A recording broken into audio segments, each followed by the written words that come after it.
परिचय। रश्मि ने एक रेस्टोरेंट से 2 पिज्जा खरीदे। प्रत्येक पिज्जा 6 टुकड़ों में कटा हुआ था, इसलिए उसके पास 12 टुकड़े थे। रश्मि को ये पिज्जा अपने 3 दोस्तों और खुद के बीच बांटना था। इसका अर्थ है कि वे कुल 4 दोस्त थे। पहले उसने अपने तीनों दोस्तों और खुद को 2-2 टुकड़े दिए। उसके पास अभी भी 4 टुकड़े बच गए। उसने अपने समेत हर एक को 1 टुकड़ा फिर दिया। इस प्रकार रश्मि ने पिज्जा को सफलतापूर्वक बराबर बराबर बांटा। इस पाठ में हम भाग के बारे में विस्तार से सीखेंगे। आओ सीखें। भाग के नियमों का प्रयोग करके संख्याओं में भाग देना। भाग के प्रतीक चिन्ह को पहचानना। संख्याओं को समूह में भाग देना। गुणन के नियमों की सहायता से संख्याओं में भाग देना। 10 के गुणज से भाग देना। संख्याओं को 1 या 2 अंकों के भाजक से भाग देना। किसी भाग संक्रिया के भागफल का आकलन करना। भाग का नियम 1। भाग किसी संख्या को कई बराबर समूह में बांट देता है। उदाहरण स्वरूप, जब हम 6 को 3 से भाग देते हैं तो हम 6 को 2 के 3 बराबर समूहों में बांट देते हैं।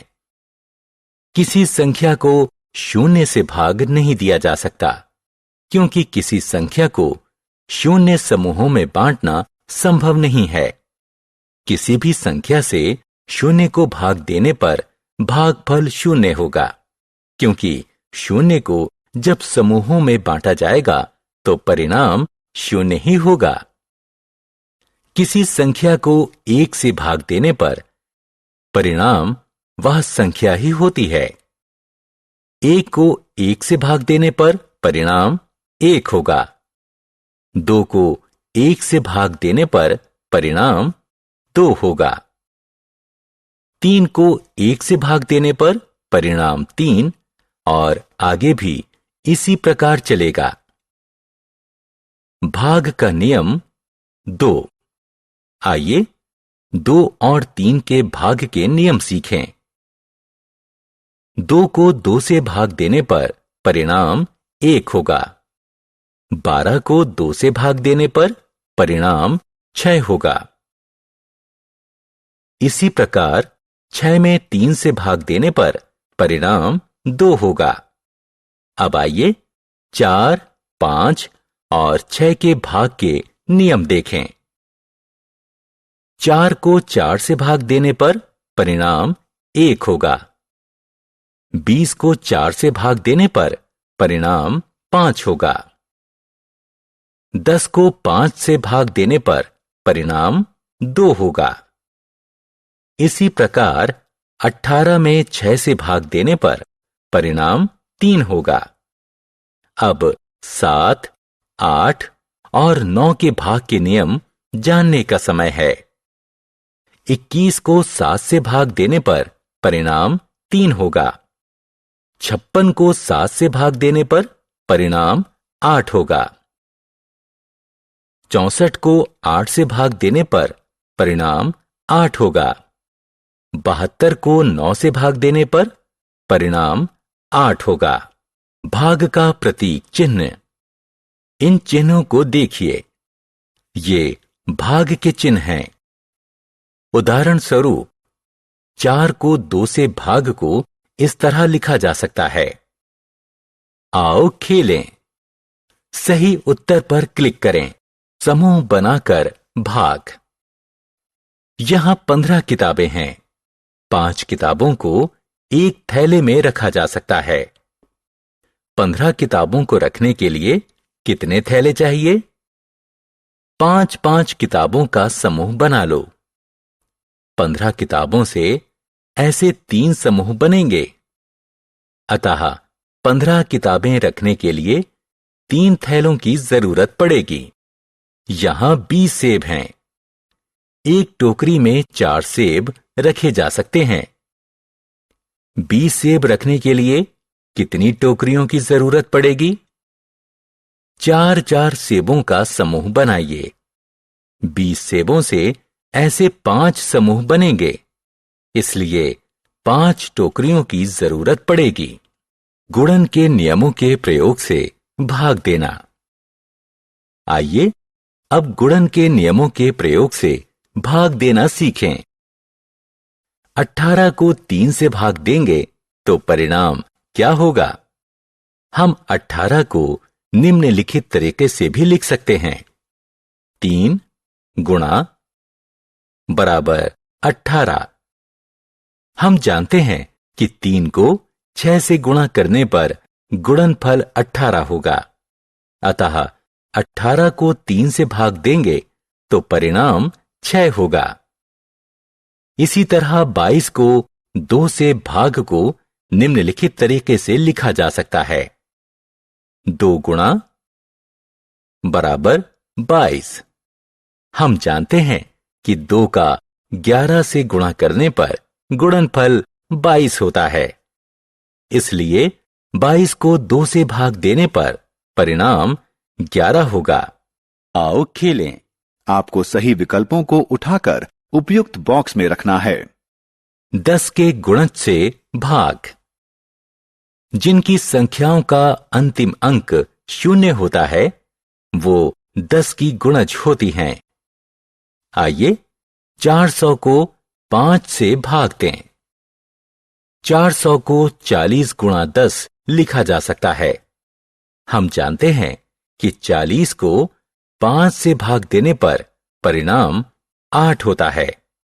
अतः 40 गुणा 10 को 5 से भाग देने पर परिणाम 8 गुणा 10 या 80 होगा। इसी प्रकार आइए 6400 को 8 से भाग देने पर आने वाला परिणाम ज्ञात करें। 6400 को 64 गुणा 100 लिखा जा सकता है।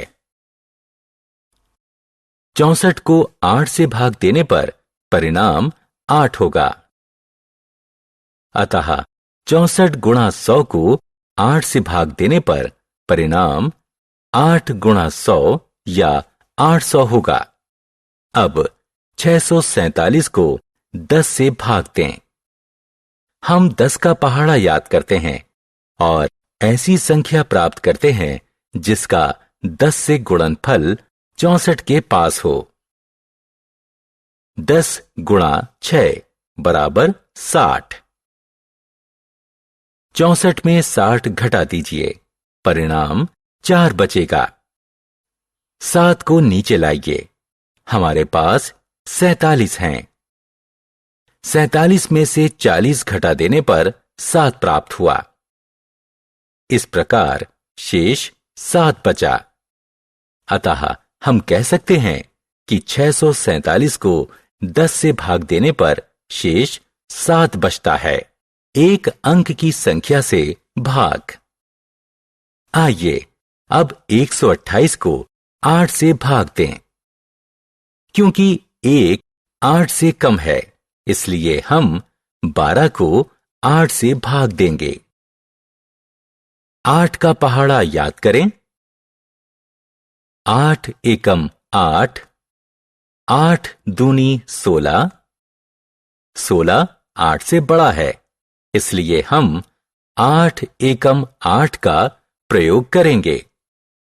128 के ऊपर 1 लिखिए। 12 में से 8 घटाइए।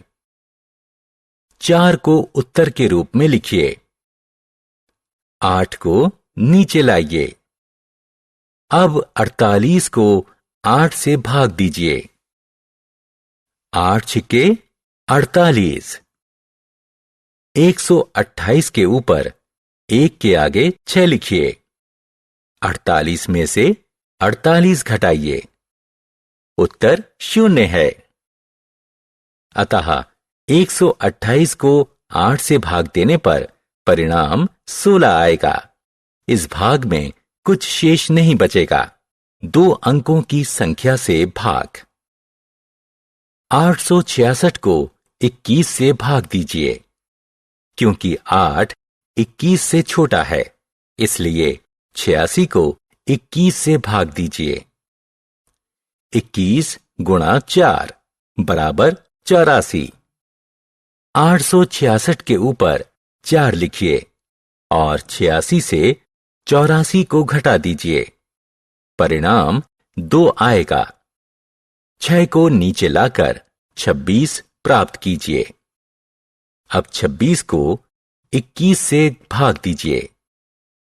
21 गुणा 1 बराबर 21। 1 को 866 के ऊपर 4 के आगे रखिए और 26 से 21 घटा दीजिए।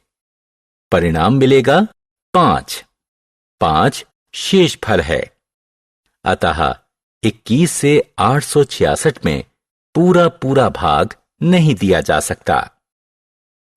866 में 21 से भाग देने पर शेषफल 5 के साथ परिणाम 41 होगा। आओ खेलें। सही उत्तर लगाएं। आकलन। वह कौन सी संख्या है जो 5 और 10 के बीच पड़ती है और 2 एवं 3 दोनों से विभाजित होती है? 2 एवं 3 का पहाड़ा याद करें। कौन सी संख्या 2 और 3 दोनों के पहाड़े में आती है? वह संख्या है 6 और 6 ही 5 और 10 के बीच पड़ती है। अतः हम कह सकते हैं कि 6 ही वो संख्या है जो 2 और 3 दोनों से विभाजित होती है। हमने क्या चर्चा की? किसी संख्या को 1 से भाग देने पर परिणाम वह संख्या ही होती है। 0 को किसी संख्या से भाग देने पर परिणाम 0 होता है। 0 से भाग देना संभव नहीं है। ये भाग के प्रतीक चिन्ह हैं।